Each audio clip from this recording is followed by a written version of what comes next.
Kejadian pasal 35. Yakub di Betel untuk kedua kalinya.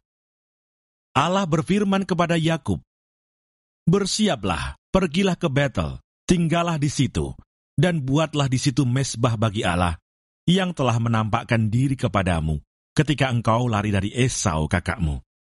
Lalu berkatalah Yakub kepada seisi rumahnya, dan kepada semua orang yang bersama-sama dengan dia, "Jauhkanlah dewa-dewa asing yang ada di tengah-tengah kamu.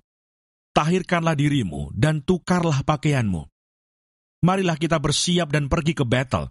Aku akan membuat mezbah di situ bagi Allah, yang telah menjawab aku pada masa kesesakanku, dan yang telah menyertai aku di jalan yang kutempuh."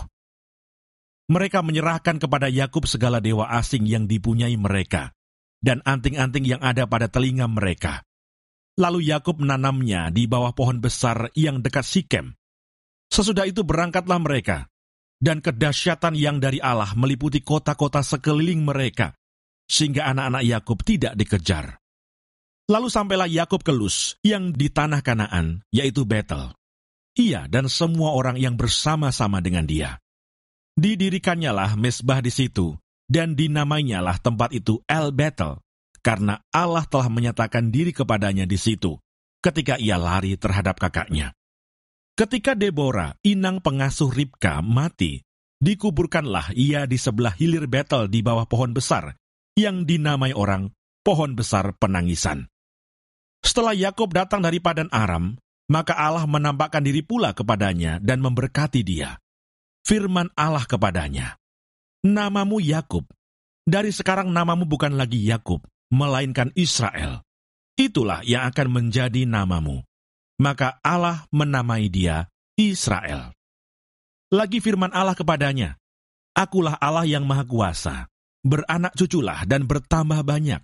Satu bangsa, bahkan sekumpulan bangsa-bangsa akan terjadi daripadamu, dan raja-raja akan berasal daripadamu. Dan negeri ini yang telah kuberikan kepada Abraham dan kepada Ishak, akan kuberikan kepadamu dan juga kepada keturunanmu." Lalu naiklah Allah meninggalkan Yakub dari tempat ia berfirman kepadanya. Kemudian Yakub mendirikan tugu di tempat itu, yakni tugu batu. Ia mempersembahkan korban curahan dan menuangkan minyak di atasnya. Yakub menamai tempat di mana Allah telah berfirman kepadanya, Betel. Kelahiran Benyamin, Rahel mati. Sesudah itu berangkatlah mereka dari Betel. Ketika mereka tidak berapa jauh lagi dari Efrata, bersalinlah Rahel, dan bersalinnya itu sangat sukar. Sedang ia sangat sukar bersalin, berkatalah bidan kepadanya, "Janganlah takut, sekali ini pun anak laki-laki yang kau dapat." Dan ketika ia hendak mengembuskan nafas sebab ia mati kemudian, diberikannyalah nama Ben-Oni kepada anak itu. Tetapi ayahnya menamainya Benyamin. Demikianlah Rahel mati, lalu ia dikuburkan di sisi jalan ke Efrata, yaitu Bethlehem.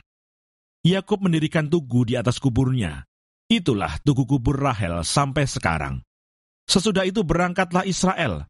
Lalu ia memasang kemahnya di seberang Migdal Eder.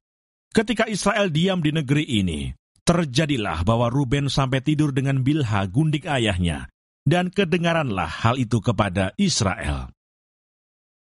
Anak-anak Yakub, Ishak mati. Adapun anak-anak lelaki Yakub, 12 orang jumlahnya.